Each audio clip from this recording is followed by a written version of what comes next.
शुरू किया जाए। सर प्रणाम सर। नमस्ते। तो हम शुरू करते हैं पेपर 27 अगस्त 2024। आज हम लोग करेंगे थर्ड या फोर्थ जो भी हो। मोस्ट वेलकम आप सभी का। आइए करते हैं question number 76, that means 25 26 50 question तक फर्स्ट पेपर होता है। आइए, which of the following is not in line with the philosophical thought of Saint Thomas Aquinas. Saint Thomas Aquinas के संदर्भ में कौन सी लाइन नॉट, हाँ कौन सी लाइन गलत है। देखिए क्या हो सकता है।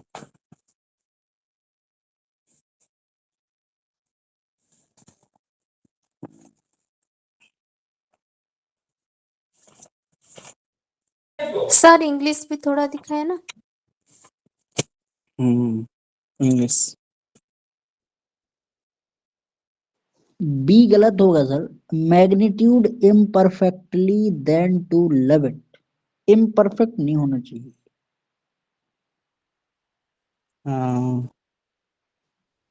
Faith is gift from the creator, ठीक है। देखिए, फर्स्ट है faith is a gift from the creator. आस्था सृष्टिकर्ता का वरदान है, बिल्कुल सही है।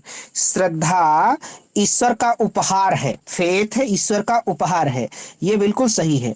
एक्विनास कहते हैं कि श्रद्धा एक डिवाइन ग्रेस है जो मनुष्य को ईश्वर द्वारा प्रदान की गई है, और मनुष्य केवल तर्क से नहीं बल्कि ईश्वर कृपा से भी सत्य को जानता है। तो पहला तो बिल्कुल सही है। सेकंड है, it is better to know an object of greatest magnitude imperfectly than to love it. बृहत्तम परिणाम परिणाम ग्रेटेस्ट मैग्नीट्यूड, ये है बृहत्तम परिणाम वाली वस्तुओं से प्यार करने से अच्छा है कि उसे अपूर्ण रूप से जाना जाए। देखिए, एक है प्यार करना, एक है जानना ना। तो दोनों में क्या हो सकता है यहाँ पे। तो एक्विनास का जो पॉइंट है वो है कि देखिए, किसी महान वस्तु को अपूर्ण रूप से जानने से अच्छा है उसे जानना, उसे प्रेम करने से बेहतर है। इस पे इक्विनास कहते हैं कि to love God is better than merely to know him, यानी ईश्वर को जानने से ज्यादा अच्छा है उसे प्रेम करना। देखिए यहाँ पे क्या लिखा है, मैग्नीट्यूड मतलब ईश्वर। एक्विनास कहते हैं कि ईश्वर को जानने से अच्छा है क्या है कि उसे प्रेम करना। तो यहाँ क्या लिखा है, प्यार करने से बेहतर है जानना, उसे अपूर्ण रूप से जानना। उल्टा लिख दिया है ना। नहीं, ये लव पहले रहेगा। Love is greater than knowledge, यानी एक्विनास क्या कहेंगे कि ईश्वर को जानने से अच्छा है उसे प्रेम करना, है ना। तो ये दूसरा वाला बिल्कुल गलत हो जाएगा। देखिए, indetermination is one of the characteristics of the evil. अनिश्चय इच्छा की विशेषताओं में से एक है। देखिए, अनिश्चय या अनिर्धारण, अनिर्धारिता। देखिए, एक्विनास ह्यूमन विल यानी फ्रीडम विल को मानते हैं। तो यहाँ पे बात आ रही है कि अनिश्चय इच्छा की विशेषताओं में से एक है। तो हमारी इच्छा क्या है, वो बंधी हुई नहीं है, उसके पास फ्रीडम है ना, कुछ भी करने का उसके पास संकल्प की स्वतंत्रता है। तो अनिश्चय यानी फ्रीडम, है ना। अनिश्चय इच्छा की विशेषताओं में से एक है, बिल्कुल सही है। ये भी सही हो जाएगा। नेक्स्ट क्या है, कृपा अनंत सृष्टिकर्ता और सीमित सृष्टि के बीच पुल है। Grace is a bridge between an infinite creator and a finite creation. तो एक्विनास कहेंगे, देखिए ग्रेस यानी कृपा वह माध्यम है जिसके द्वारा फाइनाइट बीइंग यानी मनुष्य और इनफाइनाइट बीइंग यानी ईश्वर के बीच बीच जुड़ सकता है। तो ग्रेस एक ब्रिज है, पुल है, किसके, इनफाइनाइट और फाइनाइट के बीच जुड़ने का। इनफाइनाइट मतलब क्या, ईश्वर, फाइनाइट मतलब मनुष्य। तो सभी सही है, सेकंड गलत है। देख लीजिए, हिंदी में भी क्लियर हो गया होगा।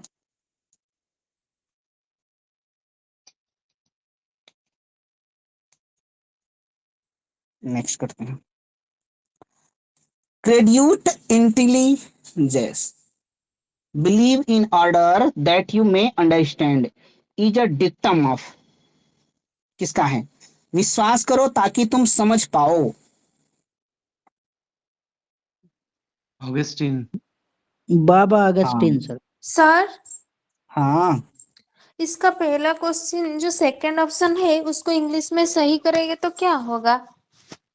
इसको सही करेगा तो ये हो जाएगा, देखियो यहाँ पे लिखा है, परफेक्टली। यहाँ पे लिखा है it is better to know an object, यहाँ imperfectly than to love it, यहाँ पे हो जाएगा it is better to love it than to know. प्यार करना जानने से ज्यादा अच्छा है। ईश्वर को जानो मत, लेकिन उससे प्रेम करो। जानना जरूरी नहीं है, प्रेम करना जरूरी है ईश्वर से, है ना? हाँ सर। हम्म जलालुद्दीन रूमी कहते हैं कि हम्म, प्यार वो समंदर है जहां पर सारा ज्ञान डूब जाता है।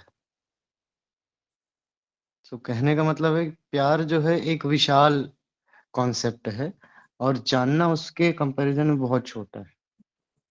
हाँ यही बात। पोथी वाह, पढ़ जगमुआ पंडित भया न कोय, ढाई आखर प्रेम का पढ़े सो पंडित होय। बड़ा इस पंडित हुए, हाँ हाँ ठीक, वही वही बात है एकदम। देखिए प्रेम में ढाई अक्षर है, प है, म है, आधा वाला र है ना, आधा र है, तो इसीलिए ढाई आखर प्रेम का। चलिए ठीक। गालिब भी सर एक आ ही गया है दिमाग में, तो मेरे मन में अब रहा नहीं जा रहा। गालिब भी कहते हैं बताइए। कि दिल में दर्द को जगह देना सीख गालिब, इल्म यानी ज्ञान, इल्म से शायरियां नहीं बनती। तो वही है, अगर प्रेम होगा तो गांधी जी कहते हैं उसमें दर्द होगा, और अगर दर्द होगा सीधी सी बात है वो ज्ञान से कहीं ना कहीं ज्यादा सीख आपको देगा। हाँ, तो इसीलिए प्रेम इज ग्रेटर देन नॉलेज, यही बता म- रहे हैं। मैंने सर कहीं सुना था, किसी ने इंटरव्यू में कहा कि बोले जो अक्षर ही पूरा नहीं है वो उस लोगों को क्या पूरा जोड़ेगा। अक्षर ही आधा है तो लोग भी आधे हो गए। आप उसका विपक्ष रख रहे हैं, खैर अभी अभी इस पे बात फिर कभी करेंगे। देखिए, believe in order that you may understand, तो विश्वास हाँ, ये हो जाएंगे सेंट अगस्टाइन ना। अगस्टाइन कहते हैं कि श्रद्धा यानी फेथ रीजन से पहले आता है। जब मनुष्य ईश्वर में विश्वास करता है, तभी उसकी बुद्धि सत्य को समझने योग्य बनती है। तो ये सेंट एगस्टाइन हो जाएंगे। एंसेलम का भी इसी तरह से एक स्टेटमेंट पूछा जाता है। एंसेलम का क्या होता है? एंसेलम कहते हैं understand so that you may believe, समझो ताकि तुम विश्वास कर सको। तो इसी का जस्ट उल्टा है ना? देखिए, इनका एंसेलम का क्या हो जाता है? एंसेलम का हो जाता है, उसको बोलते हैं इंटेलिगेयूट क्रेडिट, लिख देते हैं INTELLIGE UT, और CREDAS, जो भी पढ़ना हो पढ़ लीजिए। इसका मतलब यह है कि पहले समझो फिर विश्वास करो। तो एंसेलम कहेंगे reason is used support faith. Reason क्या है? फेथ को में सहायक है ना। तो एंसेलम और एक्विनास का ये थोड़ा सा अंतर है, तो कभी कभी वो भी पूछा गया है। फिलहाल आंसर फर्स्ट है। यस।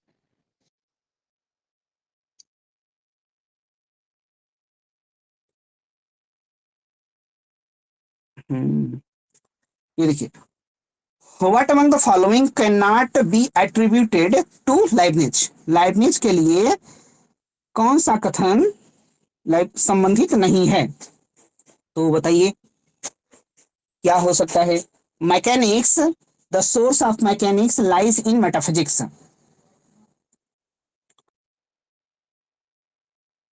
यंत्रवाद का सोर्स क्या है? मेटाफिजिक्स है। देखिए क्या होगा, सब पढ़िए।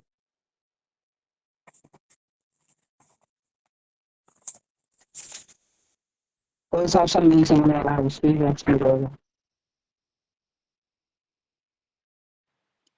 सर सी गलत है क्या? वो नॉट स्पिरिचुअल एकदम सही है। बिल्कुल गलत नहीं है। एकदम सही है सर। हम्म। हाँ। तो सर पहला सर वाला गलत है। नहीं सर देखिए, ऑप्शन में कभी कभी आता है तो इसको गलत क्यों मान लेते हैं? मोनाड स्पिरिचुअल है, मैथमेटिकल है, और अरे इसको ये तो मोनाड सही है, मैथमेटिक्स, मोनार्क का कैरेक्टरिस्टिक्स है, स्पिरिचुअल मैथमेटिकल ये सब। यस। नहीं, मोनॉट्स सेंटर ऑफ फोर्स है, शक्ति का केंद्र है, स्पिरिचुअल है, मैकेनिकल नहीं है, मैथमेटिकल नहीं है, लॉजिकल नहीं है, फिजिकल नहीं है, स्पिरिचुअल है। तीसरा तो बिल्कुल सही है। देखिए पहला, the source of mechanics lies in metaphysics, mechanics का स्रोत तत्व मीमांसा है। देखिए, लाइबनिज के फिलॉसफी में सब कुछ, देखिए कोई बॉडी, बॉडी का मतलब भौतिक चीजें नहीं है, सब कुछ मोनाड से बना है, मोनाड स्पिरिचुअल है, तो विस्तार तो और भौतिकता तो है ही नहीं। तो जो कुछ भी हमको मैकेनिक्स से दिखती भी है, तो वो एक्चुअली में आध्यात्मिक सिद्धांतों से ही नहीं, सिर्फ से ही निकली हुई है, तो मेटाफिजिक्स से ही निकली हुई है। तो उन्होंने बताया कि मैकेनिक्स यानी भौतिक जगत की कहाँ से निकला हुआ है, मेटाफिजिक्स से, आध्यात्मिक जगत में से निकला हुआ है, तो ये बिल्कुल सही है। दूसरा देखिए, bodies act according to the law of final cause, शरीर अंतिम कारण के नियम, means of desire and means, लक्ष्य साधन और साधन के माध्यम से कार्य करते हैं। तो ये गलत है दूसरा वाला। दूसरा वाला क्यों गलत है कि लाइबनिज कहते हैं कि बॉडीज नहीं, माइंड यानी मोनार्ड्स के अनुसार कार्य करती हैं। यहाँ लिखा है बॉडीज के अकॉर्डिंग ना, शरीर कार्य करता है, तो बॉडीज नहीं है, यहाँ मोनाड हो तो सही हो जाता, क्योंकि बॉडी की बात नहीं होती, ये गलत हो जाएगा। मोनाड और स्पिरिचुअल आध्यात्मिक हैं, ये बिल्कुल सही है, चेतन है, आध्यात्मिक हैं, मैथमेटिकल नहीं है, लॉजिकल नहीं है, और फिजिकल नहीं है। अब देखिए लास्ट क्या है, every monad is charged with past and big with the future, प्रत्येक मोनाड अतीत से संबंध और भविष्य के साथ विद्यमान है। इसका मतलब क्या है, इसका मतलब ये है ना कि जो मोनॉड है उसमें सब कुछ समाया हुआ है। उस एक मोनॉड जो है वो विश्व का दर्पण होता है ना,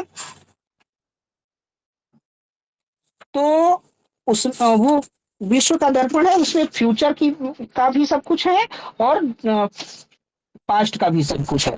तो कहते हैं वो विराट विश्व है, बोलते हैं माइक्रोकोस्म इन माइक्रोकोस्म। जैसे स्पिनोजा कहते थे कि जो स्पिनोजा का जो द्रव्य है, वो हम लोग पढ़े थे कि द्रव्य की तुलना समुद्र से की गई और पर्याय की तुलना उसके तरंगों से की गई, मतलब द्रव्य की तुलना समुद्र से की गई। तो लाइबनिज के अगर करेंगे तो लाइबनिज द्रव्य की तुलना बूंदों से, द्रव्य मतलब मोनाड चिन्ह, उस बूंदों से करते हैं, ना कि समुद्र से, और कहते हैं प्रत्येक बूंद में सागर समाया हुआ है। In the smallest particle of matter there is a world of creature, living being, animal, intelligent souls, यानी कि प्रत्येक चिदड़ में सब कुछ अंतर्निहित संबंध है। तो इसमें पास्ट का भी सब कुछ है, भविष्य का भी सब कुछ है, तो ये बिल्कुल सही हो जाएगा। आंसर फिलहाल दूसरा गलत है।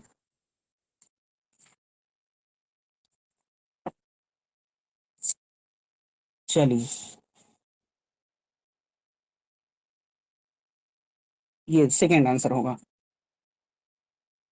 आइए आगे देखते हैं, साइकोलॉजिकल हैप्पीनेस, मनोभौतिक सुख, ये किसका है, सुख। स्टारबक्स में। हाँ हाँ, ये 4 बार फैला दीजिए। ओके, यावत् जीवेत सुखम जीवेत ऋणम कृत्वा घृतम विप्रेत भस्मीभूतस्य देहस्य पुनरागमनं कुतः। Absolute options of misery. Misery sir. नया सर। हाँ हाँ, तो ये किसका है, दुख का आत्यंतिक अभाव, ये किसका हो जाएगा, देखिए सुख दुख चैतन्य तीनों का अभाव हो जाता है न्याय ना। होगा। हाँ, क्या, न्याय होगा ना, चैतन्य को हाँ वो आगंतुक गुण मानते हैं। हाँ, न्याय, वैशेषिक और प्रभाकर, ये तीनों कहते हैं जब मुक्त अवस्था में दुख का भी आत्यंतिक अभाव हो जाएगा, सुख का भी और चेतना का भी। अब आइए, absolute separation of soul from body, आत्मा का शरीर से आत्यंतिक पृथक्करण, है ना। तो आत्मा, हाँ ये जैन हो जाएगा, जैनिज्म। और ब्लिसफुलनेस, परमानंद, तो देखिए सर्व क्या है, सच्चिदानंद ना, सत्यचित आनंद, ये हो जाएगा वेदांत।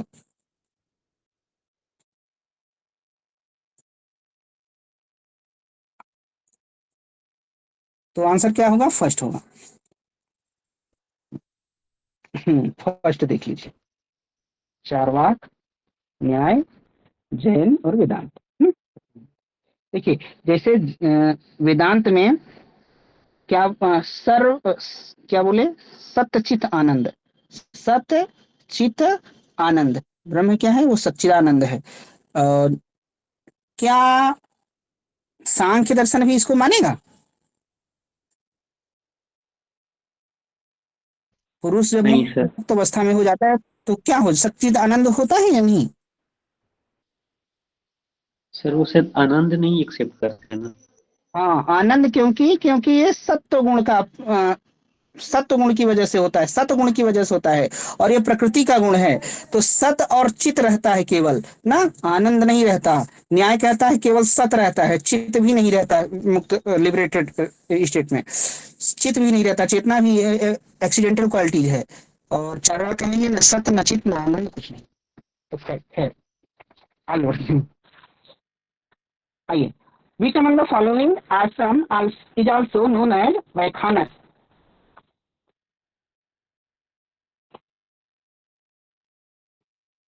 इसका क्या हो सकता है, वानप्रस्थ। हाँ ऑप्शन 4। ऑप्शन 4, यस गुड, बहुत बढ़िया, ऑप्शन 4 हो जाएगा ना। किस आश्रम को वैखानस कहा जाता है, ये गौतम ने वानप्रस्थ के लिए वैखानस शब्द का प्रयोग किया है। किसने, महर्षि गौतम ने। वैखानस शास्त्र के नियमों का पालन करने वाला वानप्रस्थी है, ऐसा है ये वानप्रस्थ है ना। और सन्यास के लिए कहीं कहीं शब्द आता है परिव्राजक या परिवाट, सन्यासी के परिव्राजक, परिव्राजक है ना। और गृहस्थ के लिए तो यही होता है ना, जो आप जानते हैं, जो गृहस्थ आश्रम का पालन करे, और उसके क्या बच गया, ब्रह्मचर्य। तो ये सर कितने मुझे कितने साल के, सर हाँ मुझे यह एक डाउट अक्सर ही होता है कि व्यक्ति गृहस्थ ब्रह्मचर्य से जब ग्रस्त की ओर, और ग्रस्त से सर वो सीधा सन्यासी की ओर जाता है कि वानप्रस्थ की ओर जाता है। तो पहले वो सर एक्चुअली पहले वो जंगल की ओर जाएगा फिर सन्यास होगा, यही तो कि पहले समस्या है। सन्यास होगा फिर जंगल की ओर जाएगा। आप क्या चाहते हैं। सर हमें चाहते हैं कि सन्यास तो आदमी घर में भी रह सकता है बन के, क्या दिक्कत है।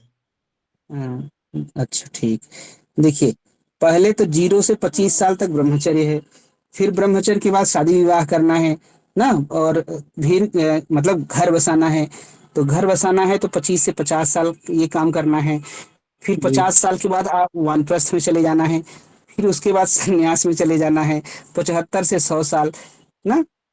नहीं सर, तो जंगल क्यों जाना है, मैं कह रहा हूँ कि घर में ही सन्यास क्यों नहीं हो सकता, जंगल बाद में जाओ जब मरने की स्थिति हो जाए, जंगल में ही मरो। पहले अच्छा वाला घर नहीं था ना, इसीलिए। हाँ।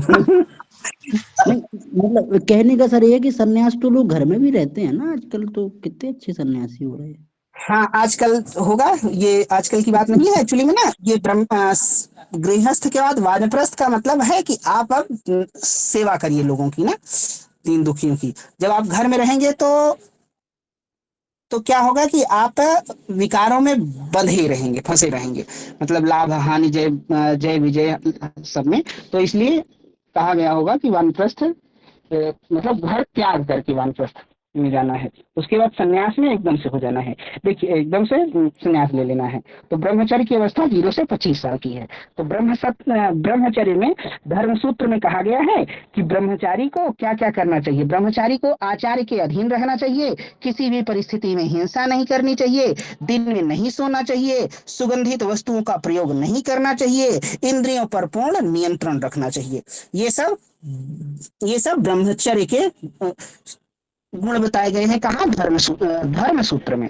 मनुस्मृति में बताया गया है कि ब्रह्मचारी को हमेशा गुरु की अपेक्षा अन्न, वस्त्र तथा वेश में कम रहना चाहिए। गुरु जी अगर 100 रुपए वाला कपड़ा पहन रहे हैं तो आपको 120 वाला नहीं पहनना है, 80 रुपए वाला ही पहनना है। मतलब अन्न में, खाने में, पीने में, पहनने में उनसे कम रहना चाहिए। ठीक है। गुरु के सुबह उठने से पहले ही उठ जाना चाहिए। संख्य स्मृति में बताया गया है कि वानप्रस्थी को क्या क्या करना चाहिए। मधु, मांस, अजन, श्राद्ध, गीत, नृत्य, हिंसा, इससे सब दूर रहना चाहिए। स्त्री सामीप्य का परित्याग है। ब्रह्मचारी न स्नान से, न मौन से, न अग्नि की सेवा से, न स्वर्ग जाता है, केवल गुरु की सेवा से स्वर्ग जाता है। और मनुस्मृति में तो ये भी कहा गया है कि जहां गुरु की निंदा या बुराई हो रही हो वहां ब्रह्मचारी को कान बंद कर लेना चाहिए, वहां से अन्यत्र चले जाना चाहिए। ठीक है। हर गुरु निंदक दादुर होई जन्म सहस्त्र पाई तन सोई। दादुर मतलब मेढक। तुलसीदास जी कहते हैं गुरु की निंदा करने वाला मेढक बन जाता है और हजारों जन्म तक इसी पड़ा रहता है। चलिए, ये ब्रह्मचर्य हो गया।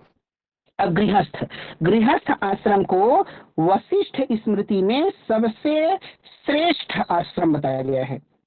वशिष्ठ जी स्मृति में सबसे श्रेष्ठ आश्रम गृहस्थ को बताया गया है।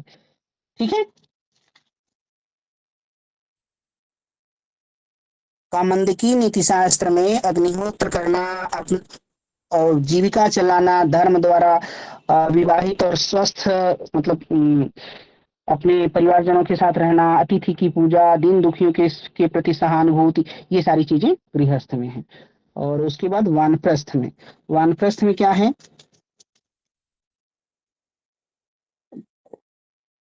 वानप्रस्थ में कामंदकी नीति शास्त्र में कहा गया है कि जटा धारण करना, अग्निहोत्र करना, भूमि पर सोना, मृग छाल पहनना, निर्जन वन में रहना, दूध फल मूल से मतलब ये निवार जो वन में उपजे उसी का सेवन करना है, दान न लेना, 3 बार स्नान करना, ब्रह्मचर्य का व्रत का पालन करना, देवताओं और अतिथियों की पूजा करना, ये सारी चीजें इसमें है। चलिए, उसके बाद संन्यास आता है। संन्यास आप लोग खुद ही देख लीजिएगा ना। सर वानप्रस्थ में ही सर संन्यास वाली सारी चीजें तो आ ही गई ना। हाँ, फिर पर भी अलग, हाँ ये तो अलग से है तो कुछ अंतर है। देखिए, कामंदकी नीति शास्त्र में सन्यासी के धर्म बताए गए हैं। सब आरंभ हो यानी धर्म, अर्थ, काम की प्राप्ति के लिए जो किए गए सबका त्याग करना, भिक्षा द्वारा भोजन, वृक्षों के नीचे रहना, कोई वस्तु न लेना, द्रोह न करना, सभी प्राणियों को समान समझना, ये सारी चीजें हैं। विवेकानंद एक बात कहते हैं कि गृहस्थ में और सन्यास में बहुत अंतर है। जिस तरह का अंतर पर्वत और राई में है, सूर्य और जुगनू में है, सागर और सरिता में है, जितना अंतर है उतना अंतर सन्यासी और गृहस्थ में है। थोड़ा बहुत अंतर होगा। चलिए छोड़िए इसमें सर यहाँ पे। जैसा हाँ आदित्य ने बोला कि घर में रहकर भी हम संन्यास धारण कर सकते हैं, तो यहाँ पर इंडियन फिलॉसफी में 2 कॉन्सेप्ट आते हैं। एक श्रेयस प्रेयस का कॉन्सेप्ट आता है और दूसरा गीता में है प्रवृत्ति मार्ग और निवृत्ति मार्ग का कॉन्सेप्ट आता है। तो कठ उपनिषद में प्रेयस और श्रेयस का जब उदाहरण दिया जाता है तो वहां पर श्रेयस को जब आप संन्यास धारण करके कोई चीज करते हो, विरक्त हो जाते हो, तो फिर उसको ज्यादा ऊंचा माना गया है, श्रेयस को ज्यादा ऊंचा माना गया है। उसी तरीके से जब गीता में बात होती है प्रवृत्ति और निवृत्ति मार्ग की, तो वहां पर भी थोड़ा सा डिफरेंशिएट किया गया है। जैसे लोकमान्य तिलक की जो गीता है उसमें प्रवृत्ति मार्ग को ज्यादा बेहतर माना गया है। तो ये मानने के ऊपर है और करने के ऊपर है। आप कहीं भी रहकर संन्यास धारण कर सकते हैं, ऐसा कुछ नहीं है। बस हमारे इसमें पहले की प्रवृत्ति निवृत्ति से कौन अच्छा है? जैसे प्रेस रेस में श्रेयस ज्यादा है। मानने के ऊपर है। दो संप्रदाय चले हैं, एक प्रवृत्ति वाले और एक निवृत्ति वाले। उसमें बेहतर नहीं बोला गया है किसी को। गीता में कहा गया है कि ये दोनों मार्ग से आप मोक्ष प्राप्त कर सकते हैं। ठीक है, ठीक है। हाँ, तो चलिए आगे करते हैं। Which combination among the following constitute the meaning of कर्म। कथनों में कर्म का अभिप्राय सन्निहित है।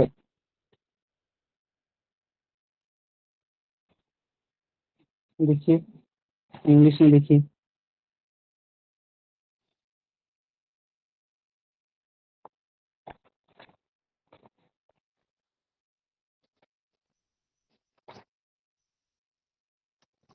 क्या है? You reap what you sow. आप जो बोएगा वही काटेगा ना। करता था जो क्यों किया अब कर क्यों पछताए, बोया पेड़ बबूल का आम कहाँ से खाए। बिल्कुल जो बोए हैं वही पाएंगे। तो पहला सही हो गया। देखिए, the present life is a by chance occurrence. वर्तमान जीवन संयोग से प्राप्त हुआ है, चांस से नहीं प्राप्त हुआ है। वर्तमान जीवन आपके पूर्व कर्मों का परिणाम है, रिजल्ट है, कॉन्सिक्वेंस है।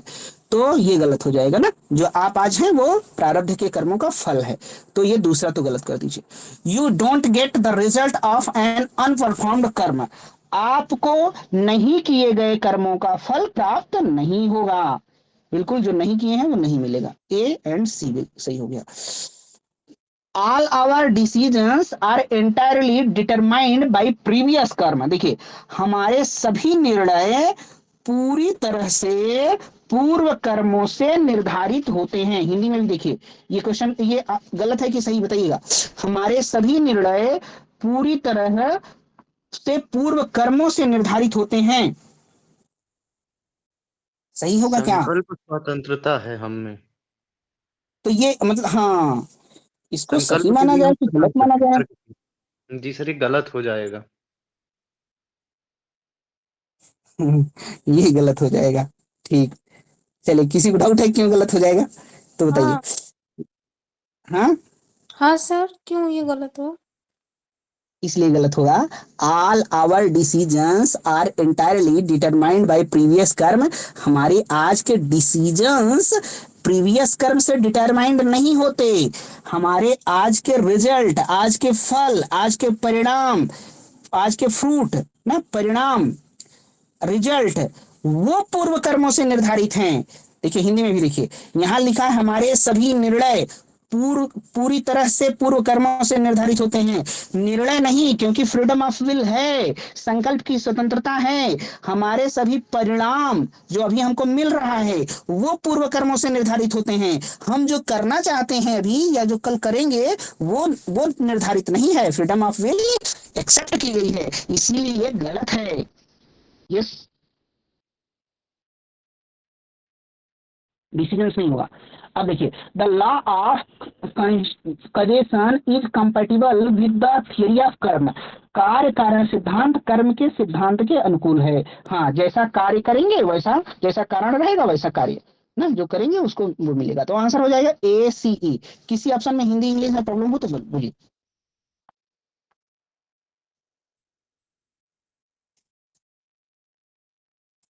तो आगे बढ़ते हैं ना।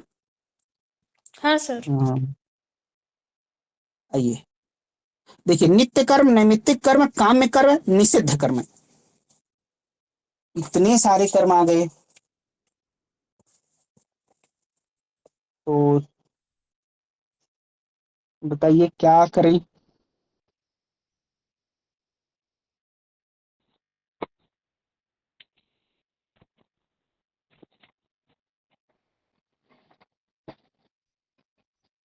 क्या हो सकता है? देखिए, नित्य कर्म, इसको ये हो जाएगा you should take bath daily.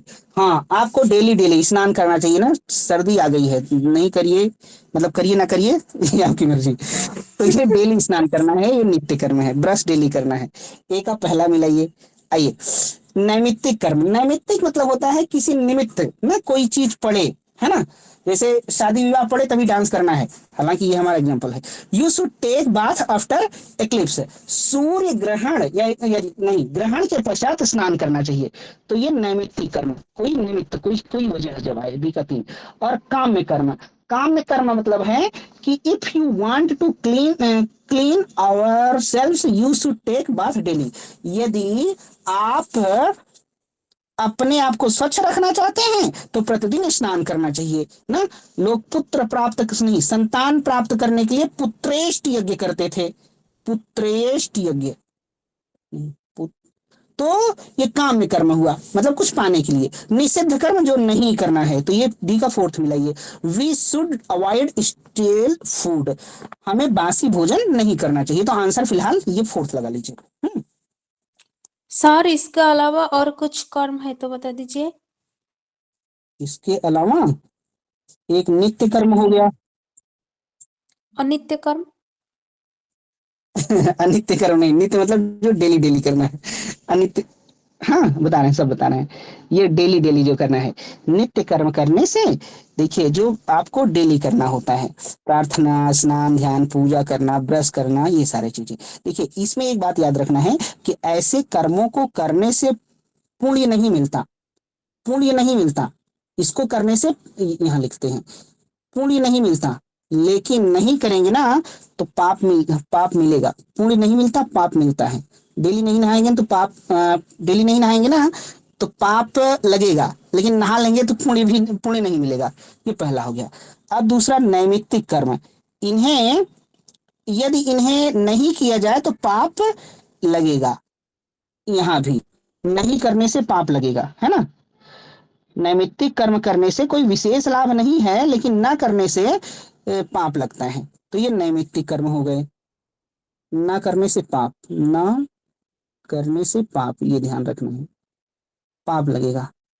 चलिए, काम्य कर्म क्या होता है? काम्य कर्म को बोलते हैं ऑप्शनल एक्शंस ना।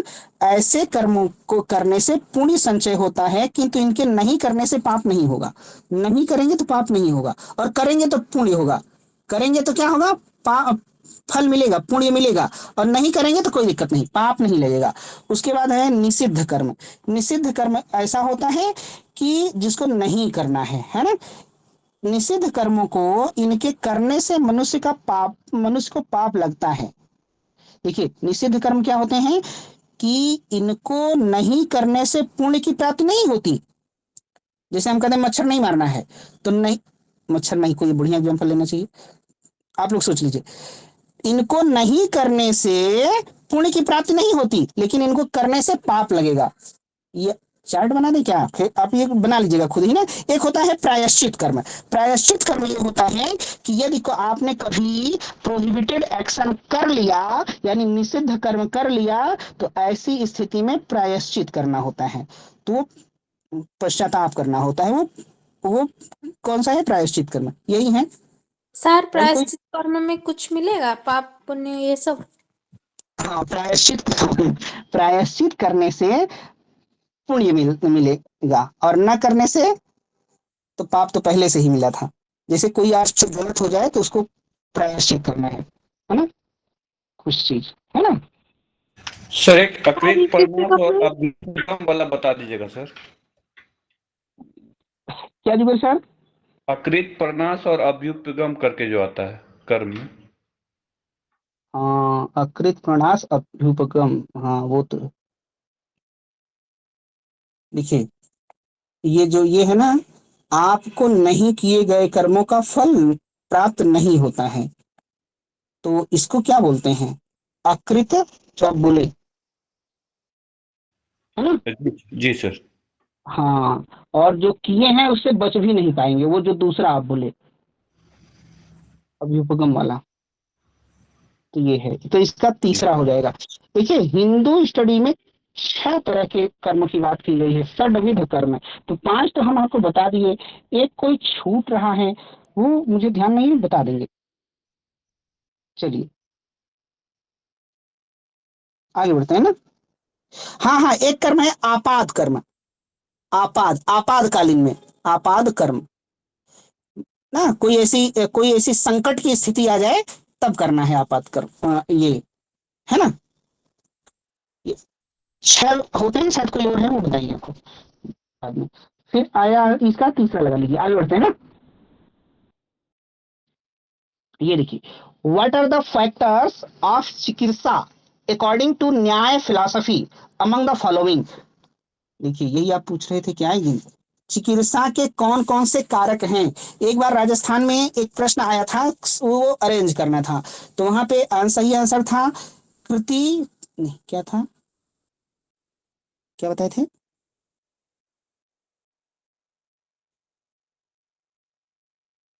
कारिता चिकित्सा कृति, ध्यान नहीं आ रहा है वो क्या था, अभी बताता हूँ। यहाँ पे पहले देखिए क्या आंसर हो सकता है। हाँ वो था कारिता ज्ञान और चिकित्सा कृति, कारिता ज्ञान चिकित्सा कृति।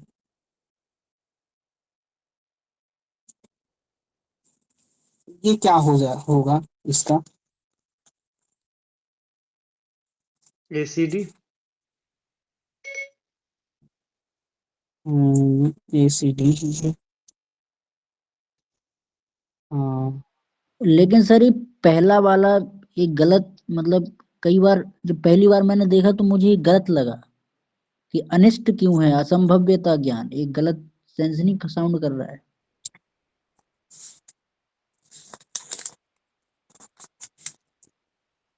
आप गलत साउंड तो नहीं एक्सेप्ट कर ले रहे हैं, ऐसा भी हो सकता है ना, जैसे बलवत बल संभाव्यता, अनिष्ट, हाँ असंभव्य, असंभाव्यता ज्ञान है ना सर। सर एक क्वेश्चन आया था हाँ। ना न्याय का, वो अनुमान लगाने वाला जो क्वेश्चन था, उससे मिलता जुलता क्वेश्चन है ये क्या? नहीं नहीं, ये एक्चुअली में है ना, ये किससे संबंधित है, ये एनालिसिस ऑफ वॉल्यूशन, प्रवृत्ति विश्लेषण एक चैप्टर आता है। देखिए एक चैप्टर आता है इंडियन एथिक्स में, तो साइकोलॉजिकल और सब्जेक्टिव बेसिस ऑफ एथिक्स, मनोवैज्ञानिक या वैयक्तिक पक्ष, उसी में है एक एनालिसिस ऑफ वॉल्यूशन, प्रवृत्ति विश्लेषण। तो ये सब वहीं से आए हैं। प्रवृत्ति विश्लेषण में क्या क्या होता है, मतलब ऐच्छिक क्रिया करने में कुछ तत्वों की जरूरत होती है। तो देखिए वो तत्व हैं ऐसे कॉमन, अभी अभी हम ये न्याय के अकॉर्डिंग पूछा है, तो कुछ तत्वों की जरूरत होती है कोई कार्य करने में। तो एक होता है कार्यता ज्ञान, कार्यता ज्ञान का मतलब ये होता है ना, कुछ करना या इसकी चेतना है, कुछ करना है इसकी चेतना है, आपको पता है कि हमको ये करना है, ये कार्यता ज्ञान होता है। और एक होता है चिकित्सा, चिकित्सा का मतलब होता है कि यह किया जा सकता है, इसकी चेतना भी है। मतलब पहले में क्या देखे, पहले हम देखे करना है और इसकी वो आपको पता भी है करना है और आपको मालूम है करना है। दूसरे में चिकित्सा में ये होता है कि कर सकते हैं और ये आपको पता है। जो कर सकते हैं ना, इसी को विश्वनाथ ने, आचार्य विश्वनाथ पंचानन ने कृत साध्यता ज्ञान कहा है। तो ये चिकित्सा को विश्वनाथ पंचानन ने क्या कहा है, कृति साध्यता ज्ञान का है। अभी समझ आ जाएगा पूरा, देख लेते हैं। पहला, दूसरा, तीसरा पॉइंट बोलते हैं प्रवृत्ति, यानी कार्य करने का संकल्प होना चाहिए। प्रवृत्ति मतलब कार्य करने का संकल्प। और चौथा है चेष्टा, चेष्टा मतलब प्राणियों के शरीर में कार्यवाही की उत्तेजना, मतलब उसके अंदर ये व्याकुलता रहनी चाहिए, हमें ये करना है, चेष्टा। और पांचवा है क्रिया, क्रिया मतलब होता है वास्तविक रूप से कार्य का जब संपादन, मतलब कार्य जब हो जाए, क्रिया।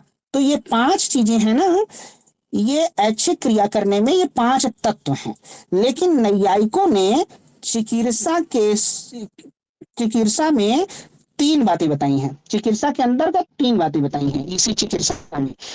क्या क्या, वही यहाँ पूछा है। पहला है कृत साध्यता ज्ञान, जो लिखा है ये देखिए, पहला ये है कृत साध्यता ज्ञान। कृत साध्यता ज्ञान का मतलब ये है कि किसी वस्तु की चेतना है कि यह मेरे मतलब यह मैं कर सकता हूं, मेरे किए जाने योग्य है। इसका मतलब है मेरे किए जाने योग्य है, आई कैन डू इट। तो ये होता है क्या, कृत साध्यता ज्ञान। उसके बाद होता है इष्ट साध्यता ज्ञान, ये दूसरा है। इष्ट साध्यता ज्ञान का मतलब ये होता है कि ऐसा करने से मुझे मेरे लाभ में सहायक, मतलब मेरे लिए लाभदायक होगा, मेरे लिए शुभकारी होगा, ऐसा करना मेरे शुभ की प्राप्ति में सहायक है। इष्ट साध्य, इष्ट साधनता, आपको इष्ट मतलब आप जो जाते हैं उसमें आप जो कुछ भी पाना चाहते हैं उसमें ये सहायक होगा, ये इष्ट साध्यता साध्यता ज्ञान। अब जो बलवद अनिष्ट है असंभाव्यता, एक्चुअली में ये है ना बलवद अनिष्ट अनुबंधित्व ज्ञान।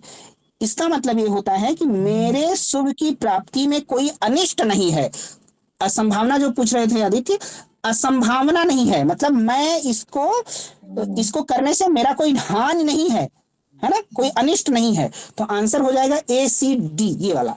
यहाँ बलवद अनिष्ट का मतलब ये होता है कि ऐसी चेतना कि मेरे शुभ की प्राप्ति में कोई बड़ा अनिष्ट नहीं है, भाई कोई बड़ा नुकसान नहीं है। तो ये है फिलहाल। और सर ई ऑप्शन में अकर्म साध्यता ज्ञान है, तो ये भी तो कह सकते हैं कि मेरे सही कर्म करने में कोई जो जो अकर्मता वो नहीं। बताया गया है वही आप मानिए ना, आप कहिए मत अपने से कुछ ना, वहां पे जो कहा गया है वही कहिए।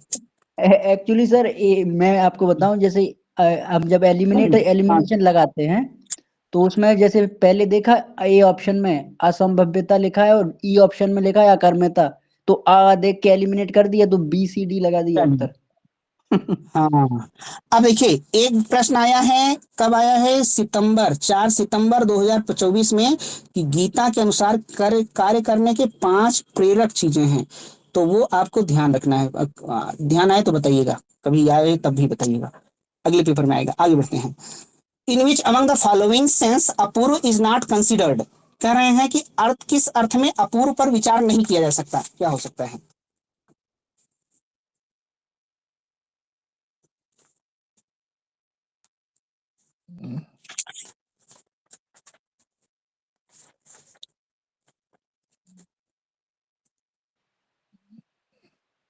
इसका आंसर फर्स्ट है, पर चौथा हो गया।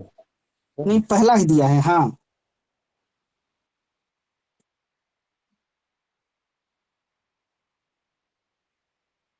अपूर्व पर विचार नहीं किया जा सकता, तो कर्म पर। देखिए क्यों, कर्म जो है वो आप, हमें लगता है कर्म करने में आपके पास फ्रीडम है, आपके पास स्वतंत्रता है ना, ये एक्चुअली में फ्रीडम ऑफ विल की बात हो रही है। तो इसलिए अपूर्व जो है, आपका कर्म जो कुछ भी आप कर रहे हैं वो अपूर्व से डिसाइड नहीं होता ना, उसका परिणाम डिसाइड होता है। तो क्या है, रिलेशन बिटवीन कर्म एंड इट्स रिजल्ट, कर्म और इसके परिणाम के बीच संबंध है, ये अपूर्व में आएगा। अपूर्व में इस पर विचार किया जाएगा। संस्कार, उन कर्मों के संस्कार बने रहते हैं, इस पर विचार किया जाएगा। साध्यता, क्या, लिंग, हेतु ना, साधन, मतलब उस रिजल्ट को प्राप्त करने का साधन ये, तो ये इस पर भी विचार किया जाएगा। तो आंसर यहाँ पे पहला ही है। अपूर्व के 4 प्रकार हम लोग बात किए थे, परमापूर्व, समुदाय पूर्व, उत्पत्ति पूर्व, अंग पूर्व। फिलहाल तो फर्स्ट दिया है। अब आप सबको कुछ कहना हो तो कह दीजिए। इसीलिए ये है, आपको इसके साथ क्या ध्यान रखना है, प्रभाकर अपूर्व के बारे में क्या बोलते हैं, कुमारिल अपूर्व के बारे में क्या बोलते हैं, जैमिनी अपूर्व के बारे में क्या बोलते हैं, जैमिनी, शंकर अपूर्व के बारे में क्या बोलते हैं, और उद्योतकर, उद्योतकर अपूर्व के जैमिनी बारे में क्या बोलते हैं। हाँ जैमिनी का नहीं बताया सर आपने। अब शंकर का आपने बताया था कि अपूर्व का आश्रय न कर्म है न कर्ता है। कर्म स्वयं अचेतन है, यदि अपूर्व भी अचेतन है तो वह कर्म का फल नहीं दे सकता। उद्योतकर के हाँ अनुसार अपूर्व नित्य नहीं हो सकता। कुमारिल के अनुसार अपूर्व कर्ता में एक योग्यता है। प्रभाकर के हाँ अनुसार अपूर्व सिद्धांत एक सार्वभौमिक नियम है, जो बाधाओं के दूर हो जाने पर निहित शक्ति कुछ न कुछ फल अवश्य देगी। और ये भी आपने बताया था कि अपूर्व का ज्ञान अर्थापत्ति से होता है। अब हाँ, इसमें जो रह गया है वो है जैमिनी का सर, तो जैमिनी का जैमिनी, भी बता दीजिए। हाँ, जैमिनी का आप लोग भी खोजिएगा तो या फिर जब मिलेगा तब हम लोग बात करेंगे। शंकराचार्य कहते हैं the concept of apurva is not non physical. अपूर्व अनित नॉन फिजिकल यानी अचेतन कैसे हो सकता है, अगर अचेतन होगा तो वो फल कैसे देगा। हाँ यही इसी जैमिनी वाला छूट रहा है, इस पे कभी देखेंगे देगा। फिलहाल यहाँ first arrange the following elements of प्रतीक के समुत्पाद in correct cause effect order. तो क्या हो सकता है,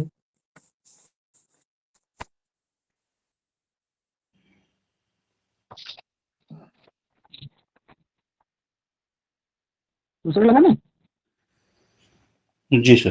अविद्या संस्कार विज्ञान नाम रूप, फिर सडातन, फिर स्पर्श वेदना तृष्णा। हाँ दूसरा लगा दीजिए, सेकंड सेकंड हो जाएगा। ये देखिए, one can stay without action even for a moment due to. Bhagavad Gita में कहा गया है कि आप एक क्षण भी बिना कार्य किए नहीं रह सकते। कोई कहे हम तो सो रहे हैं, कोई काम ही नहीं कर रहे, सोना भी एक काम है, आराम कर रहे हैं वो भी एक कार्य है। क्यों नहीं कर सकते? क्योंकि प्रकृति के गुण के कारण है ना। सत्व रज तम तीन चीजों से हम बने हैं, है ना, हमारी शरीर। तो इसके कारण कोई व्यक्ति बिना कर्म किए एक क्षण भी नहीं रह सकता। हम्म, कृष्ण श्री कृष्ण कहते हैं कि दर्शनों में मैं सांख्य दर्शन हूं, तो सांख्य दर्शन की वही प्रकृति। मुनियों में मैं कपिल मुनि हूँ, वृक्षों में मैं पीपल हूँ, देवर्षियों में नारद हूँ, गंधर्वों में चित्ररथ हूँ।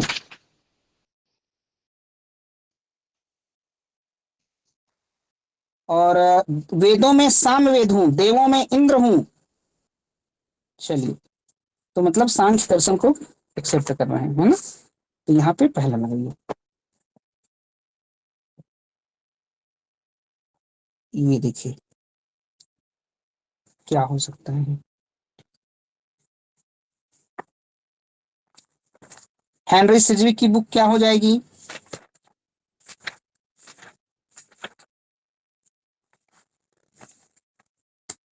हेनरी सिजविक का हिस्ट्री ऑफ एथिक्स ना, outlines of the history of ethics, Henry सिजविक। Herbert Spencer, हाँ डेटा ऑफ एथिक्स। जेएस मिल का यूटिलिटेरिज्म। जी और सर। हाँ मोर का एथिक्स। बहुत अच्छे, तो आंसर हो गया थर्ड, तीसरा।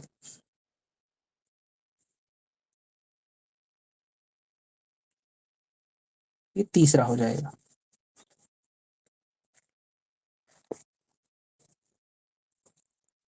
ये इसमें सब की आप और भी बुक, चलिए जितना आया है उतना ही देखिएगा। ये देखिए, व्हाट इज नेचुरलिस्टिक फैलेसी, प्रकृतिवादी तर्क दोष क्या है?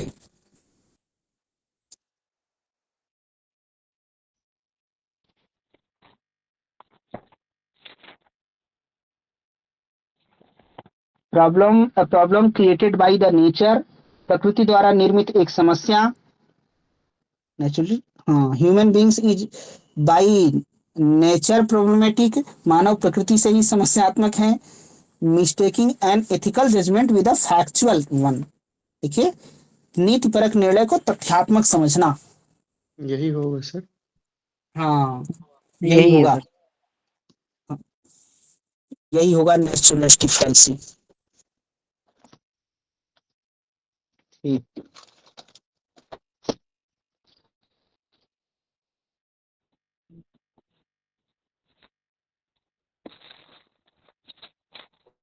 वो ऑट इज चलिए वाला आगे बढ़े। कॉन्सेप्ट होगा ना सर, वही वाला है ना। हाँ इसमें कि जो कुछ ethical judgement with a factual one, मतलब नीतिपरक निर्णय को हम जब फैक्ट समझ लेते हैं, प्रकृति के माध्यम से व्यक्त करने की कोशिश करते हैं, तो नेचुरलिस्टिक फैलेसी हो जाती है। कौन देता है ये फैलेसी? प्रकृतिवादी दोष किसका है? ओ सर, मूर कलम का में है। मोर मोर हाँ या ठीक।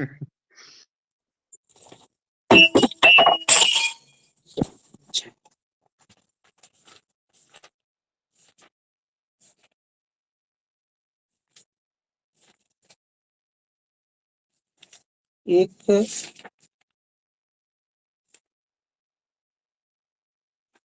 बुक है, नहीं ठीक है, उन्नत नीति शास्त्र, डॉक्टर हृदय नारायण मिश्र। तो उसमें इसकी परिभाषा लिखी हुई है ना, नेचुरलिस्टिक फैल्सी की, किसी वस्तु अथवा गुण तथा शुभ को एक समझकर शुभ की परिभाषा करने पर जो दोष उत्पन्न होता है उसे प्रकृतिवादी तर्क दोष कहते हैं। दूसरे शब्दों में, किसी प्राकृतिक या आध्यात्मिक गुण के साथ शुभ की एकाकारता, वननेस प्रदर्शित करना प्रकृतिवादी तर्क दोष है।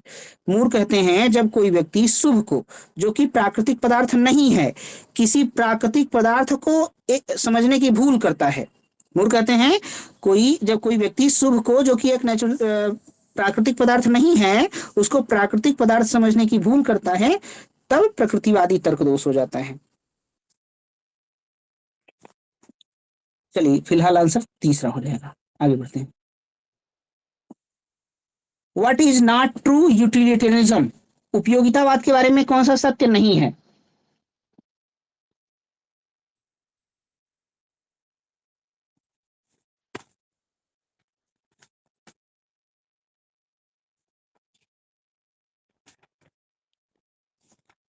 An action is good if it produce useful things. यदि कोई कर्म उपयोगी वस्तुएं उत्पादित करता है तो यह अच्छा है, ठीक है, यूजफुल है। An action is intrinsically good or bad. व्यक्ति एक कर्म तात्विक रूप से अच्छा या बुरा है, तो ये गलत हो जाएगा ना, तात्विक रूप से नहीं। उपयोगितावाद का मतलब यही है कि अगर वो उसका रिजल्ट कॉन्सिक्वेंस अच्छा था तभी सही है, ये गलत है। तात्विक रूप से अपने आप में कुछ बुरा भला नहीं है। विधि का गुण इसके प्रभाव के कारण है। हाँ, इस the merit of law is due to its effect. Good is equivalent of pleasurable. अच्छा सुखद के समतुल्य है। अच्छा कहना यानी सुख प्राप्त करना। तो आंसर दूसरा हो जाएगा। सेकेंड,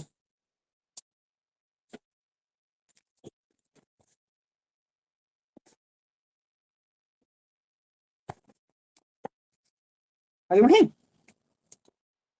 जी सर।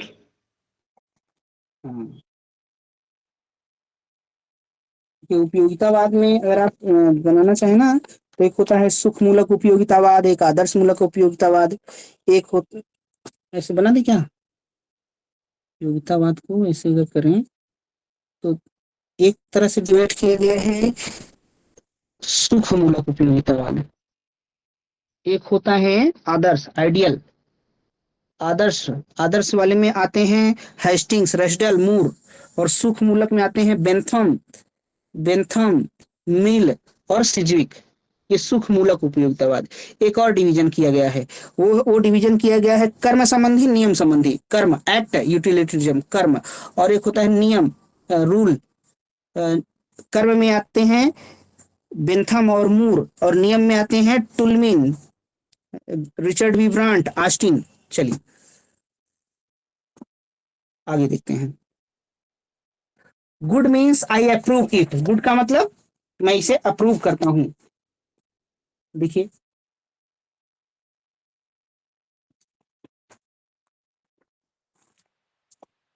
आर एम हरे का सब थर्ड हो जाएगा। आई प्रिस्क्राइब इट, डी का तेल। ठीक है। इसका जेरमी बेंथम जो होते हैं वो बोलते हैं, जेरमी बेंथम का हो जाएगा quantitative distinction of pleasure. Quantitative ना, एक का दूसरा मिलेगी।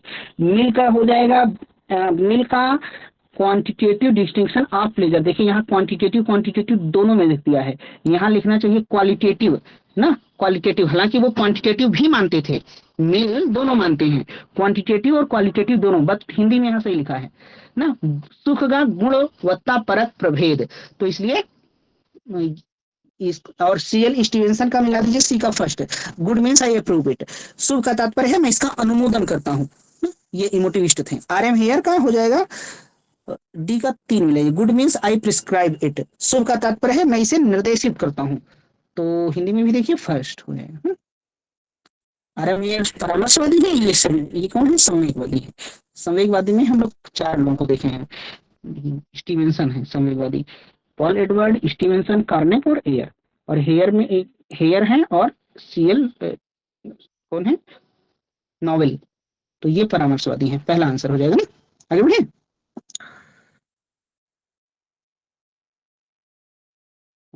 ये देखिए, हाँ,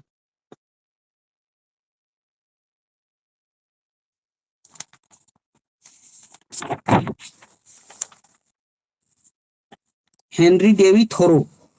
ये कौन है? Thoreau. The government is best which governs the least.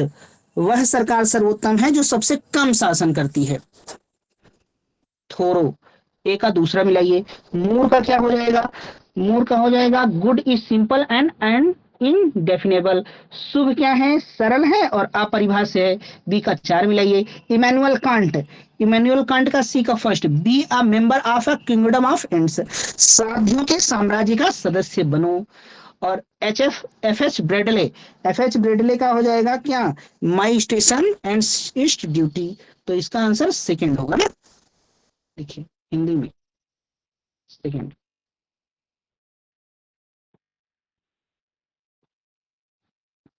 ठीक। गांधी जी ने सर थूरो से क्या सीखा था? गांधी जी थोरो से क्या सीखे थे?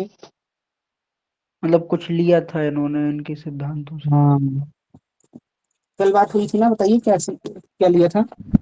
सत्याग्रह था क्या?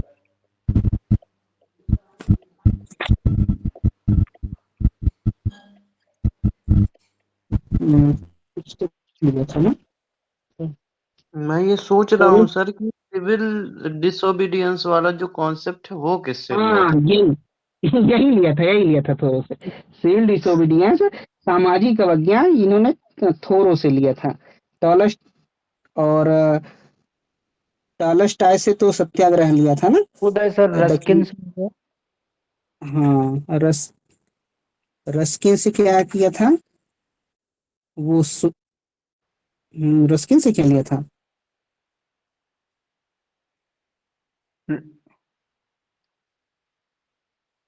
सर्वोदय वहीं से आया ना रस्किन वाले से।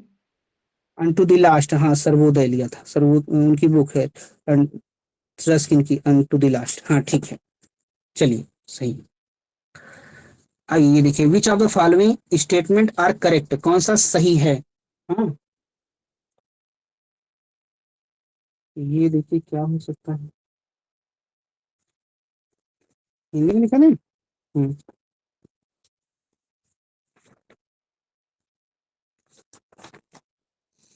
यहाँ पे है highest good in can't is goodwill. Can't के अनुसार सर्वोच्च शुभ शुभ संकल्प है। ये सर ठीक। Henry Sidgwick view utilitarianism is rational utilitarianism. Henry Sidgwick का उपयोगितावाद रेशनल यानी बौद्धिक उपयोगितावाद है, तार्किक उपयोगितावाद है।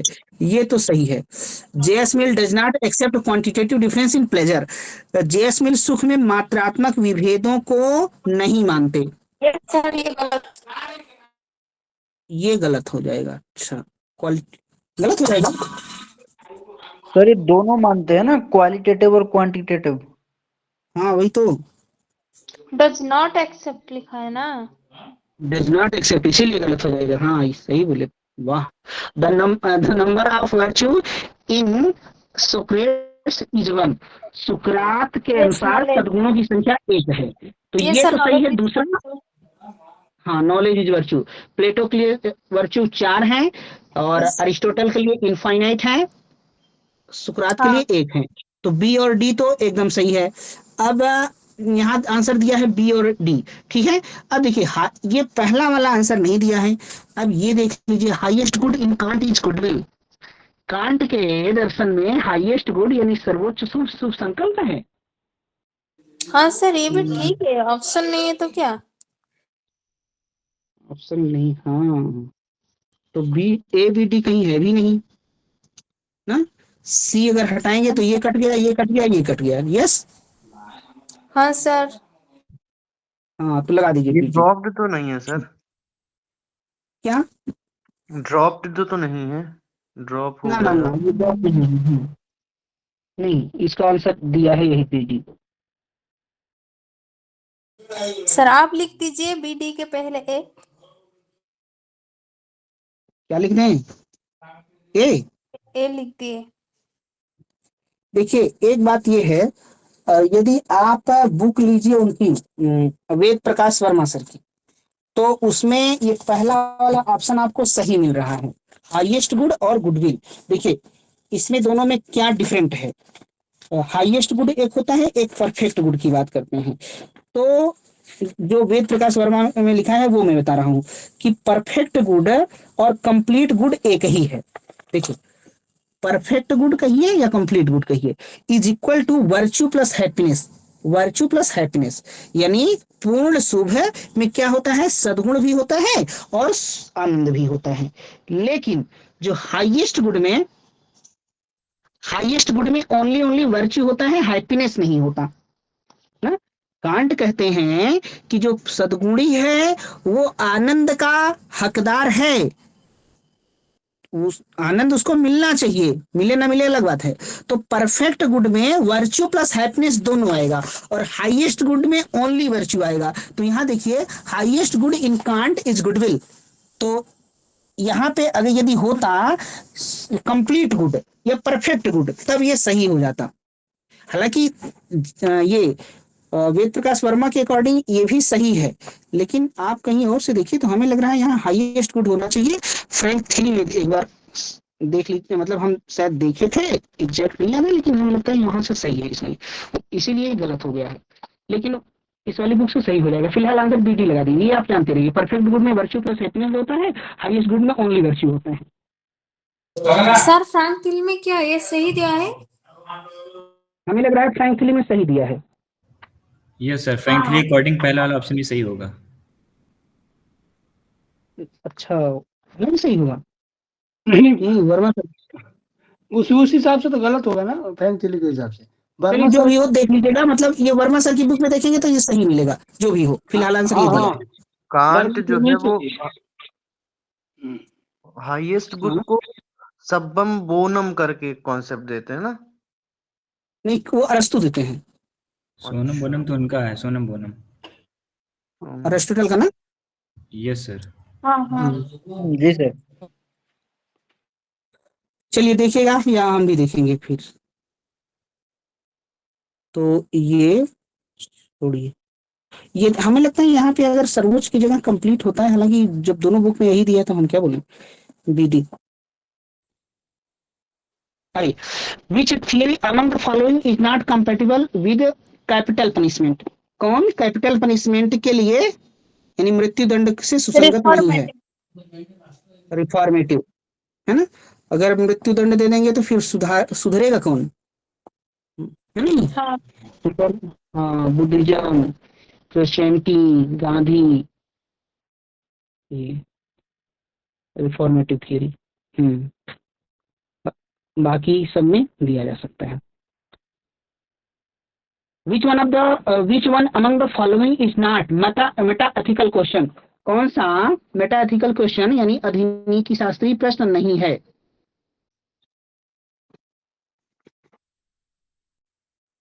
तीसरा होगा सर। हाँ तीसरा होगा। तीसरा ये नॉर्मेटिव एथिक्स का है। देखिए क्या है नैतिक निर्णय का आशय, आशय क्या है। जो मेटा एथिक्स है इसको हम बोलते हैं मेटा एथिक्स या एनालिटिकल विश्लेषणात्मक नीति शास्त्र, एनालिटिकल एथिक्स। इसमें शब्दों की मीनिंग की बात होती है ना। What is the meaning of a moral judgement, moral judgement का क्या मतलब होता है, ठीक है। What is the meaning of good, good का क्या मतलब होता है। What is the right thing to do, करने के लिए सर्वोचित क्या है, ये नॉर्मेटिव एथिक्स क्या है, ये गलत हो जाएगा। बाकी है can moral judgement be proved, क्या नैतिक निर्णयों को सिद्ध किया जा सकता है, ठीक है। तीसरा गलत है, बाकी सब सही है ना। आइए which of the following is not true statement with reference to meta ethics. Meta ethics के बारे में कौन सा सही नहीं है, देखिए तो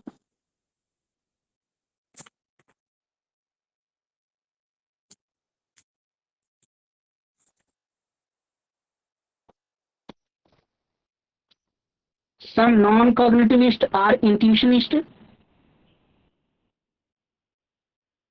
कुछ असंज्ञानवादी अंतः प्रज्ञावादी हैं।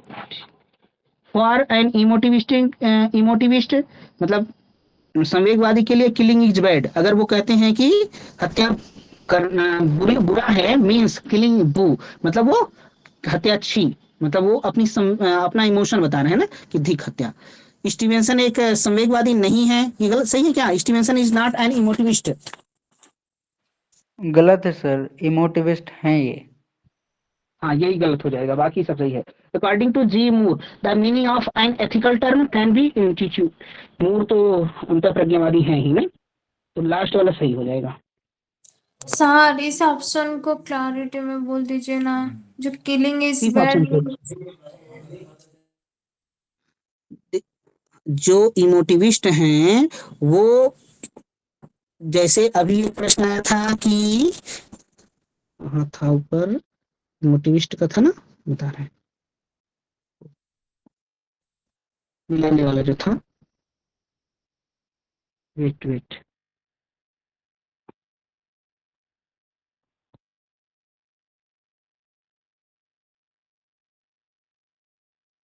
हाँ, स्टीवेंसन का मतलब good means I approve it. Stevenson का क्या मतलब है? गुड का मतलब मैं इसका अनुमोदन करता हूँ, इसको अप्रूव करता हूँ।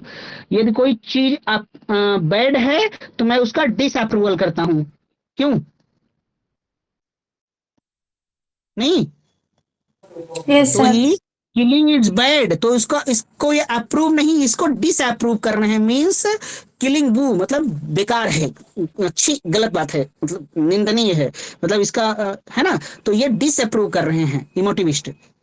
किसी चीज को गलत कहना मतलब वो डिसअप्रूव करना, किसी चीज को सही करना कहना वो अप्रूव करना, यही तो मतलब है। तो बिल्कुल सही है ना, बैड मतलब डिसअप्रूव, बू सर बू मतलब हाँ। सर इससे कौन सा नॉन कॉग्निटिविस्ट फिलोसोफर है जो इंट्यूशनिस्ट है? ये प्रश्न है। कुछ असंज्ञानवादी अंतः प्रज्ञावादी हैं। देखिए एक बार हम लोग देखे थे कि जैसे मूर कहते हैं शुभ अपरिभाषा है, इंडेफिनेबल है, एयर चौथे भी में लिख कहते हैं, चुका हूँ। रसल भी कहते हैं। हाँ क्या? हाँ तो ये चौथा वाला सर क्या कह रहा है? According to G Moore the meaning of an ethical term can be institute, हाँ इंट्यूटेड। तो हाँ, नैतिक ये शब्द का अर्थ इमोटिव, अंतर्ज्ञान से। हाँ ये अच्छा, ये इमोटिव अंतः असंज्ञानवादी। हाँ, तो मूर हाँ, तो अंतः प्रज्ञावादी है, मूर चड्रास। जी जी सर।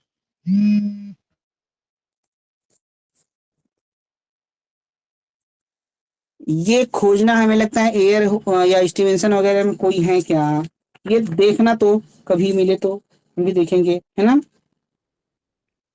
जी सर। हाँ, एक कडवर्थ क्लार्क, ये नहीं, कडवर्थ क्लार्क बुलस्टन से रीड सेक्सबरी मूर प्रिचर्ड रास, ये सभी के सभी अरे अंतः प्रज्ञावादी हैं। विवेकवाद में ही आते हैं Stevenson, Carnap, Ayer, Stevenson, Paul Edward, ये संवेगवाद में ही आते हैं ना। हाँ हाँ, कार्नेप, एडवर्ड पाल, स्टीवेंसन, ये आते हैं, सब इमोटिविस्ट हैं। चार लोगों का नाम हम लोगों ने देखा था, Rudolf Carnap, A J Ayer, C L Stevenson, Paul Edward. Schlick भी हैं आई थिंक। ये खोजना, कभी मिलेगा, हमें लगता है इसी में से कोई होगा, क्लार्क कडवर्थ में, जो भी हो। चलिए,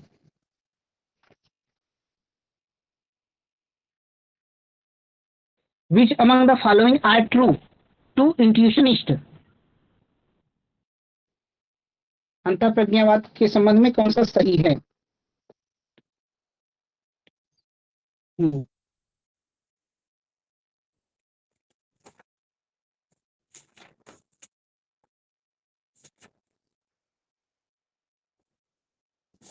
देखिए, conscious is a universal faculty of all persons. अंतः चेतना सभी व्यक्तियों में व्याप्त होती है, बिल्कुल सही ना। Rightness and wrongness are inherent qualities of action. उचित और अनुचित कर्म के अंतर्निहित गुण हैं, तो ये भी सही है, ये भी सही है। एक्शंस आर इंट्रिंसिकली राइट और रॉन्ग। कर्म स्वभावतः उचित या अनुचित हैं। देखिए, ये the wrong, sir. Moral merit of an action dependent on in result. Result का हुआ है वो उपयोगितावादी मानेंगे, ये बिल्कुल नहीं मानेंगे इंट्यूशनिस्ट, ये गलत हो जाएगा।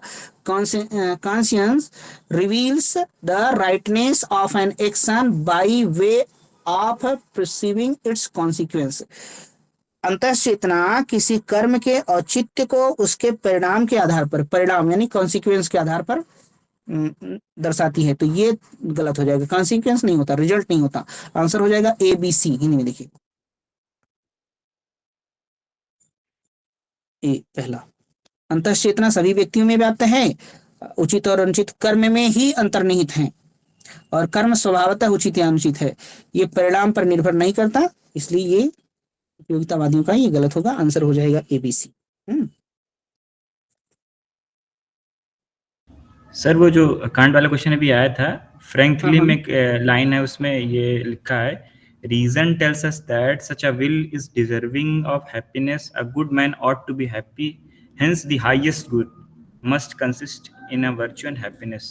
सर ये फ्रैंकली में ये लाइन है, और virtue without happiness would be not be complete good, तो इसके अकॉर्डिंग तो यही लगता है, मुझे लगता है यही सही होगा। फ्रैंकली के अकॉर्डिंग ये लाइन सही है ना? यस सर, इसमें साफ साफ लिखा है जी। हाँ वही तो। ये हम देखिए, सी हटा दीजिए, इसीलिए ये गलत हुआ होगा फिर, मतलब सी तो किसी में नहीं है। सी जहां जहां है सी गलत है, तो सी को हटाइए। ऐसा भी। बाकी ये हम तो बोले कि परफेक्ट गुड में वर्च्यू प्लस हैप्पीनेस होता है। वहां पे हाँ, फ्रैंकली और इसमें एक अंतर है।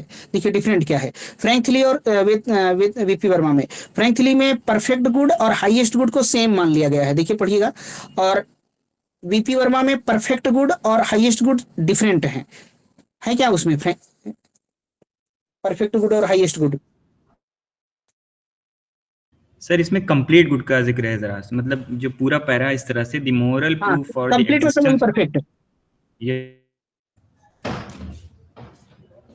तो complete good and highest good same बताया गया है ना? ये सर इसमें लिखा है कि hence the highest good must consist in virtue and happiness, for virtue without happiness would not be a complete good. हाँ, हाईएस्ट गुड में बोला गया है कि वर्च्यू प्लस हैप्पीनेस दोनों होता है, विदाउट हैप्पीनेस हाईएस्ट गुड वो कंप्लीट गुड नहीं हो सकता। नहीं होगा, बिल्कुल जी। चलिए,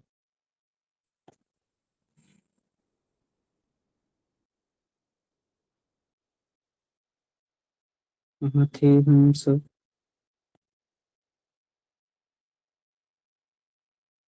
96 हो गया था ना? हाँ 97 है ये।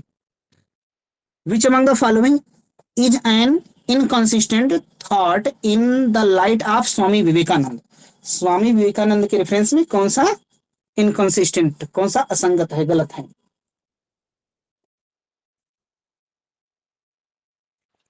सर इसका बी गलत है, लेकिन ये डिटर्मिनेट जो टर्म है इसका मैं मीनिंग नहीं समझ पाया। मोनिस्टिक आइडियलिज्म है, एक तत्ववादी प्रत्ययवाद है, बिल्कुल सही है।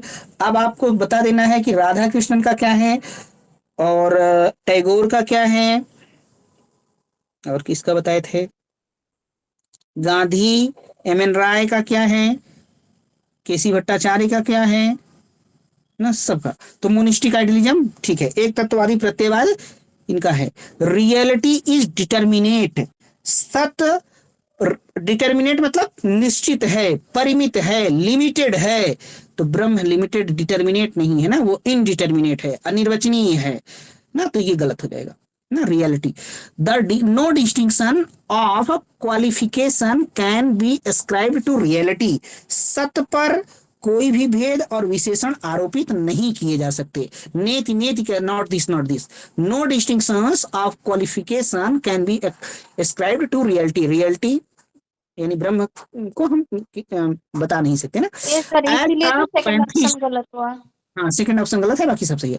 As a pantheist he hold God to be personal, एक सर्वेश्वरवादी के रूप में वे ईश्वर को व्यक्तिगत मानते हैं, मतलब वो पर्सनैलिटी मानते हैं, वैयक्तिकता मानते हैं, है ना। तो ये सही है, बाकी दूसरा गलत है, बाकी सब सही है।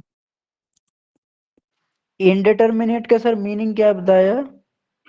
इनडिटर्मिनेट मतलब अनिश्चित, अनिश्चित मतलब जिसको हम बोल कर ना बता सके, निर्वचनीय। हाँ, डिटर्मिनेट मतलब निर्वचनीय। तो ठीक, आगे बढ़े।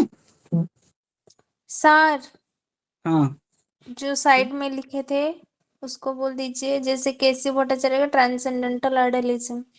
वेरी गुड, एक बताए। Transcendental idealism, K C Bhattacharya, Kant and Husserl. Okay good. और रविन्द्रनाथ टैगोर का क्या है?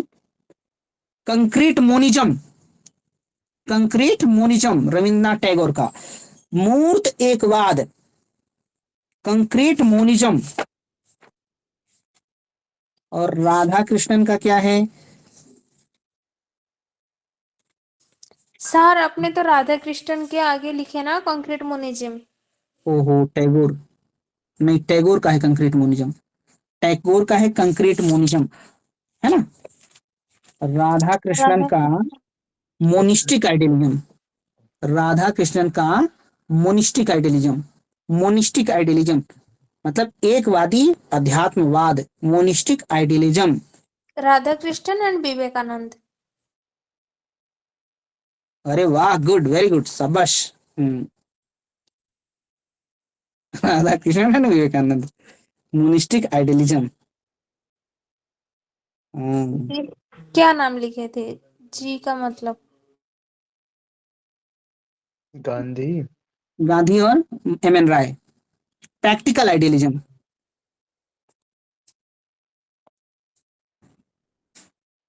चलिए आगे बढ़ते हैं। तो इसमें और किसी ऑप्शन में तो प्रॉब्लम नहीं होनी चाहिए ना। सत्य एक है, वो सर्वस्ववाद को मानते हैं, व्यक्तिगत मतलब ईश्वर पूजा करने योग्य है ऐसा, इसलिए वो व्यक्तिगत है। I which among the following is incorrect in the light of Sarvepalli Radhakrishnan, Sarvepalli Radhakrishnan के संदर्भ में कौन सा इनकरेक्ट है?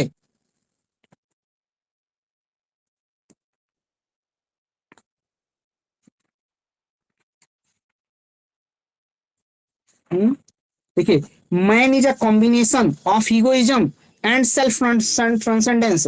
हम आपको बताए थे कभी, पता नहीं कब, सेल्फ ट्रांसेंडेंस की बात करते हैं, मैन में ये चीज होती है। टैगोर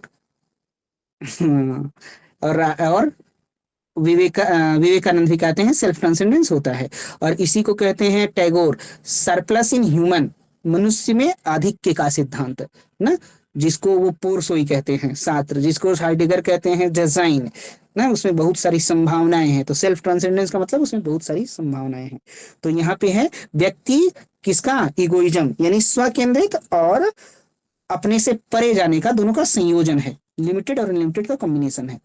तो ये पहला सही है। देखिए, universe is a planned activity, Brahma, planet activity. हाँ, ये गलत है, प्लान्ड नहीं है, एक्सीडेंटल है, एक्सीडेंट है। Universe is a accident of absolute, जगत निरपेक्ष की आकस्मिकता है।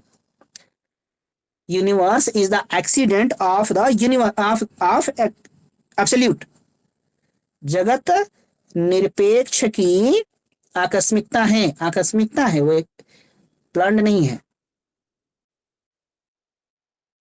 The created world is not an illusion, हाँ, यस। सृजित जगत भ्रम नहीं है। ठीक, world is an ordered whole, जगत व्यवस्थित समग्र है। हाँ तो आंसर सेकेंड होगा ना। हाँ सर।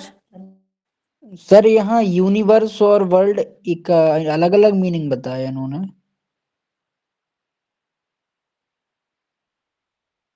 यूनिवर्स, वर्ल्ड ही तो यूनिवर्स है ना। हाँ वही है।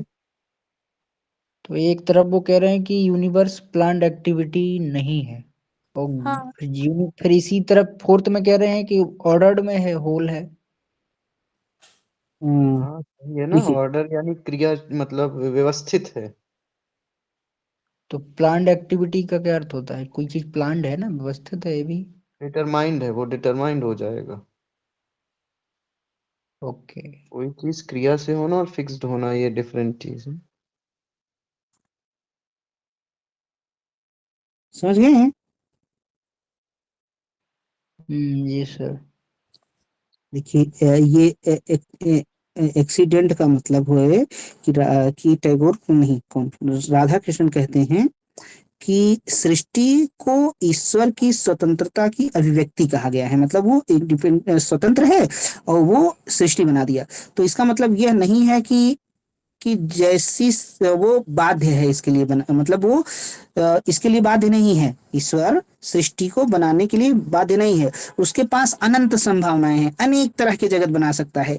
उसी में से यह एक संभावना है, एक एक्सीडेंट है, एक आकस्मिक है ना। तो निरपेक्ष की आकस्मिकता है। तो इसका मतलब है कि आकस्मिक रूप में निकल आया है जगत ना, किसी से अब्सोल्यूट से, निरपेक्ष से। ठीक है। यस और सर। हाँ, ऑर्डर्ड होल का मतलब ये, हाँ, हाँ, जो अभी आशुतोष बताए, ऑर्डर्ड होल का मतलब यही है कि जगत का हर एक पक्ष दूसरे से व्यवस्थित है, सुसंबद्ध है। चलिए, ये गलत है, बाकी सब सही। दूसरा आंसर,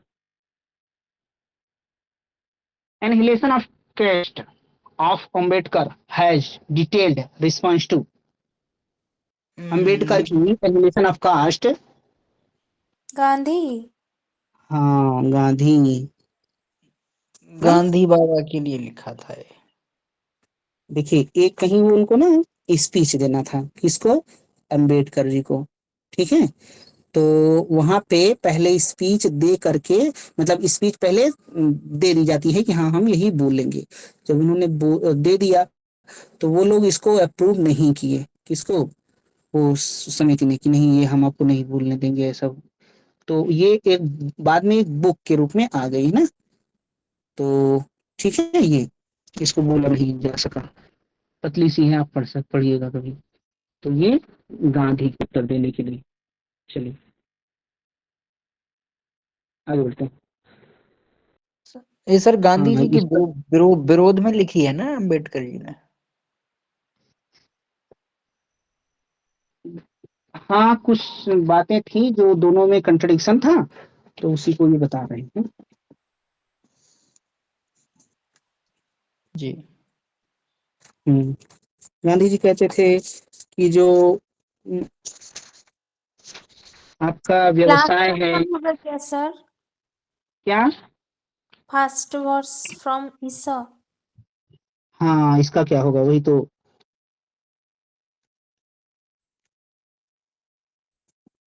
फोर्थ होगा ना, द फॉलोइंग फ्रॉम उपनिषद। हाँ, गांधी के अनुसार उपनिषदों में निम्नलिखित में से क्या हिंदू धर्म की संपूर्ण शिक्षा का सार है? क्या हो जाएगा, इसका प्रथम मंत्र ना, यही होगा। हाँ सर। ईसा और वास्य आगे नहीं मिदम जाना सर्वम है। क्या क्या, यहाँ सर ईसोप उपनिषद की बात की गई है ना? इस उपनिषद में कहा गया है, इस प्रथम मंत्र में क्या कहा गया है, ईशावास्यम इदम सर्वम यात्किंच जगत त्याम जगत तेन त्यक्केन भुंजी था माग्रथ का स्विधनम। विश्व में जो कुछ भी चर है, अचर वस्तु है, सब में ईश्वर व्याप्त है, अतः उसका त्याग पूर्वक उपभोग करो। किसी दूसरे के धन का लोभ ना करो। उस ईश्वर के द्वारा दिए हुए पदार्थों से भोग संपन्न करो। लोभ मत करो। धन किसका है, किसी का नहीं है। इसको सर जब मैंने पहली बार देखा मुझे लगा ये ईसा मसीह की बात कर रहे हैं गांधी। सर। हाँ बिल्कुल सही कहा, हमें भी यही लगा और था। आगे मत चलिए। छुट्टी। हाँ सर, सर ये 9 बजे सार आएंगे ना, अभी तो देखिए थोड़े ईसा ऐसे लिखा जाता है, ये वाला सा, और यहाँ पे कैपिटल सा, बड़ा वाला सा है ना। ये एक होता है तालव्य सा, एक होता है मूर्धन्य सा, एक होता है दंत सा। तो ये होता है दंत सा, यहाँ दंत सा नहीं, ईसा में लगता है। और जो ईश उपनिषद है ये कौन सा है, ये तालव्य जैसा है और ये पेट फाड़ वाला सा होता है, इसको बोलते हैं मूर्धन ईशा, ये मूर्धा से निकलता है। तो ये अलग अलग है, श से डिफरेंट है, श। और तो सर तीसरा ऑप्शन सर, मुंडकोपनिषद और सत्यमेव जयते। तीसरा ऑप्शन कुछ नहीं, मुंडको उपनिषद का आएगा बताएंगे, ठीक है। जी तो हमें लगता है कि आप लोग सोच रहे हैं छुट्टी हो जाए, तो आप तो आज हम लोग इतना ही करते हैं। आपको क्लास कैसी लगी, क्या रहा, आप कमेंट करिएगा, जरूर बताइएगा। क्या सही है क्या गलत है, एकदम निष्पक्ष रूप से लिखिएगा। कंटिन्यू करेंगे आगे। Thank you. Thank you so much sir.